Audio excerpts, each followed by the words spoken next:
what would happen if I actually did something wrong and the police would come.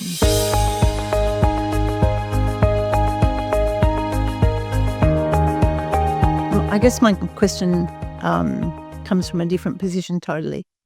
When I was a child growing up, which is a long time ago, there was total respect for the police.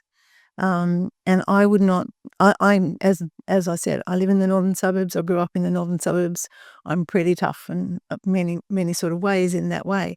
But I knew what would happen if I actually did something wrong and the police would come around.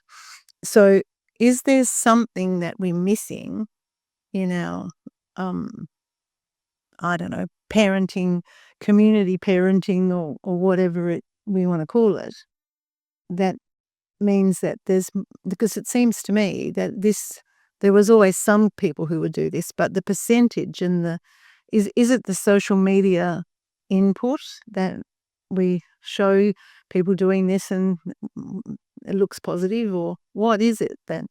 I'm assuming somebody is checking that out, because really it's going to get worse and worse. There's various community groups like Homebase, Anglicare, Catholic Care, and PCYCs that are working in the space of helping children who are victims of violence in the home or exhibiting violence at school. And this is just an example. And often those are the kids that do stuff that gets police involved. I did a psychology degree when I finished high school many years ago. And I ended up in policing because I'm interested in people, and my experience suggests that my answer to your question, that's just from me, is that it's a lack of understanding of community on behalf of those kids, which is not their fault. But if they've not been taught that their neighbour does care a little bit about them, and that if they asked for help, they would get it. Like, my kids know the names of our neighbours. We're very lucky. There's a couple of new people who've moved into a rental. They don't know their names yet, but they know that over the road is Roe.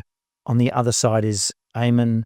On the left-hand side is a Turkish couple and an Indian family. And further down the road is Ian, and then Bronwyn and Tim. And we know these people. My kids can go and talk to them. Their kids can talk to us. So they understand the community. But these kids who are doing the offending, or young adults who are doing the offending, don't feel that they are part of the community, or that the community supports them, perhaps. So they don't feel the obligation of, well, doing the right thing because that's the right thing to do, because they don't feel part of the community. And I don't know what the answer is, but there are lots of community groups. In Brighton at the moment, the Brighton Council got, one of the groups in Brighton got some federal funding, I think, to do some place-based programs for their young people to try and impact on that, to make the kids feel more part of their community. It's not an easy one.